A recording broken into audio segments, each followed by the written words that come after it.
I now call on Deputy Lucinda Creighton. Thank you very much, Cathaoirleach, and thank you for the opportunity to speak on this legislation.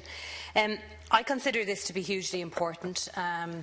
It's important legislation because the European elections that will take place on the 23rd of May are hugely important for Ireland and for the whole of the European Union.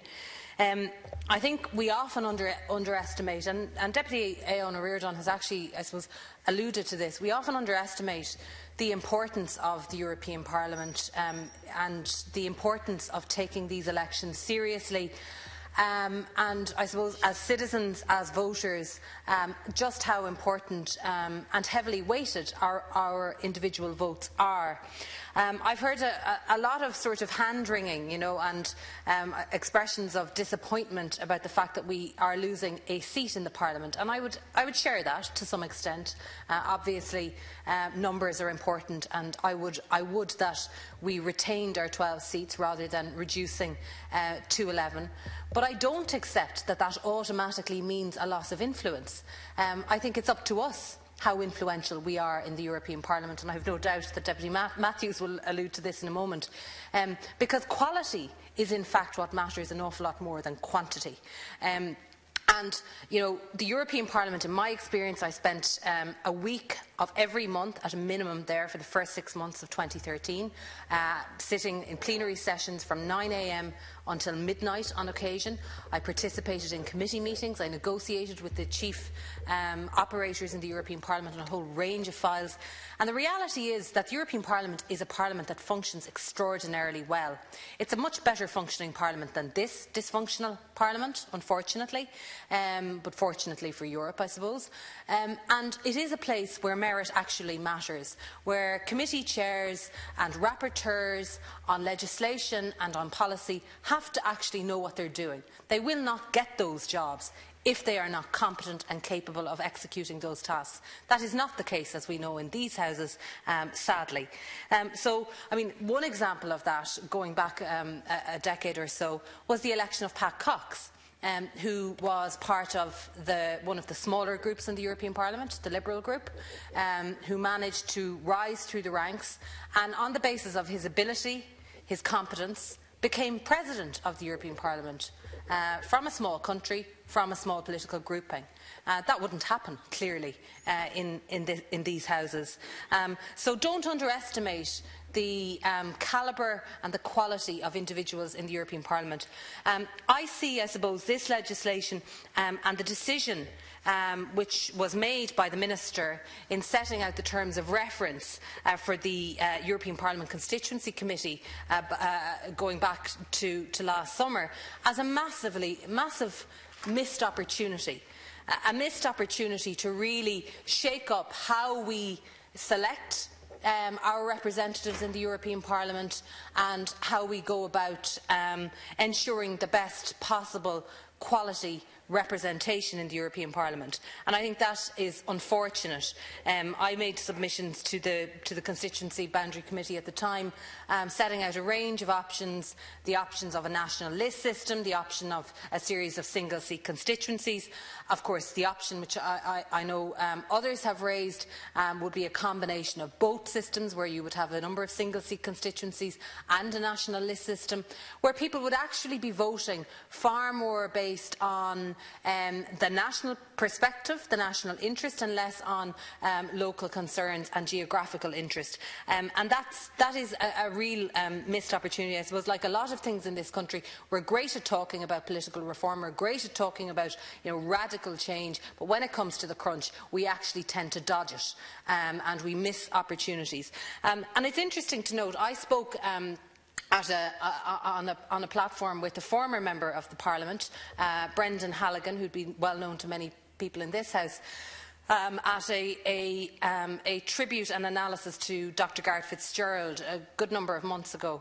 And at that, Brendan Halligan delivered a paper where he analysed the role of small member states within the context of the European Union, the impact and how Garret Fitzgerald, as Minister for Foreign Affairs, shaped Ireland's foreign policy via its European Union policy by advancing the common interest of smaller member states within the European Union. It was a fascinating lecture which he gave, but one of the interesting insights was that in 1973, under the Liam Cosgrave government, when we were just, I suppose, looking at the prospect of direct elections to the European Parliament, at that point, that government actually deliberated long and hard about the need to move away from the traditional multi-seat constituencies and actually gave a huge amount of consideration to the notion of not aping the electoral system to this House and actually doing something quite radically different in terms of the direct elections to the European Parliament. Obviously, in due course, that notion or that idea of having a nationalist system and moving away from multi-seat constituencies was not implemented, wasn't followed up. But I think it is important to think that 41 years ago these issues were being considered, and here we are again 41 years later, still wringing our hands and talking about the need to reform and to change how we approach the engagement that we have as voters with the Parliament. I noted Deputy O'Keefe's remarks, and they're interesting, and I very much appreciate that different people have different perspectives and different concerns when it comes to the European Union. I don't think anybody has a monopoly on all the wisdom, but I would disagree, I must say, with Deputy O'Keefe in terms of his fear of the European Parliament encroaching on the Council. The European Union obviously has become much bigger.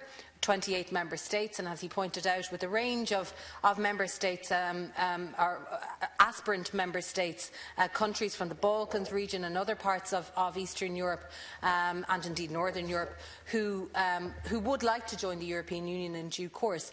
And the bigger it gets, of course, the more unwieldy it becomes if we don't have genuine democratic accountability within the institutions of the European Union. It's one of the longest-standing criticisms I have criticised at various times in the past, as I'm sure most people in this House have, the issue of really trying to tackle accountability and transparency in the European Union and trying to balance the interests of small member states with big member states. There is no simple solution to that, but one of the very, very important vehicles for genuine direct engagement between citizens and the European institutions is the Parliament. In fact, you could say it is the only really fully legitimately democratic institution within the Union.